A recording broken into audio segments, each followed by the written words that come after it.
ప్రొడ్యూసర్లు మిమ్మల్ని టార్గెట్ చేసి మిమ్మల్ని దారుణం చేశారనిపిస్తుంది సార్. ఇప్పుడు కూడా ప్రొడ్యూసర్లే మిమ్మల్ని దారుణం చేయడానికి ఏదో ఇష్యూ తీసుకొచ్చినారు. అరే మీకు టోటల్ ఎపిసోడ్ అర్థమవుతుంది కదా, మీ అందరికి అర్థమవుతుంది. మీలో నాకు తెలిసి మీరు అందరు జర్నలిస్ట్ మేధావులు.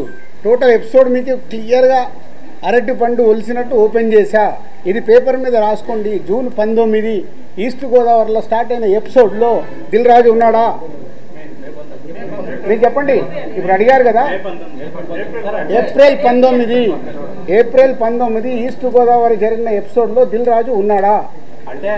ఉన్నాడా? మీ దగ్గర ఆన్సర్ లేని దాన్ని దిల్ రాజుని ఎందుకు దానికి ఇంక్లూడ్ చేస్తున్నారు? అంటే నైజాంలో సమస్య ఎక్కడున్నా సరే నైజాంలో సీరియస్ అయితే తప్ప ఇష్యూ పెద్దది అవ్వదు కదా. అది తప్పండి. ఎందుకు ఆంధ్రప్రదేశ్ మనకు కాదా? అవసరం ఉంటే ఇప్పుడు ఇటెంట్ అటు మా ప్రతిధ్వని సినిమా డైలాగ్ లాగా మాట్లాడొద్దు. నా దగ్గర టోటల్ వీడియోలు కూడా పెట్టా. ఏప్రిల్ 19 వాళ్ళ మీటింగ్లో ఏం జరిగింది. ఆ వ్యక్తి సత్యనారాయణ డిస్ట్రిబ్యూటర్ ఎగ్జిబ్యూటర్ జనసేనలో కీలక వ్యక్తి అయినా.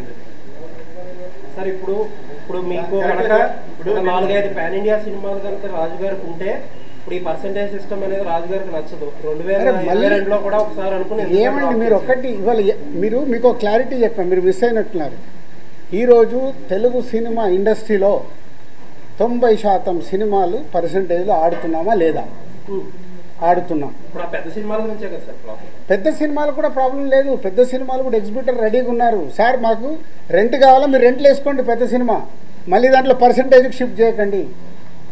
పర్సెంటేజ్కి షిఫ్ట్ చేయడం వల్ల రెండో వారం మాకు రెంట్ రావట్లేదు. ఎగ్జాంపుల్ మొదటి వారం 20 లక్షలు మీకు ప్రొడ్యూసర్కు డిస్ట్రిబ్యూటర్కి షేర్ వస్తే రెండో వారం 5 లక్షల గ్రాస్ అవుతే మాకు 2 లక్షలే వస్తుంది. మాకు అది వర్కౌట్ అవ్వట్లేదు.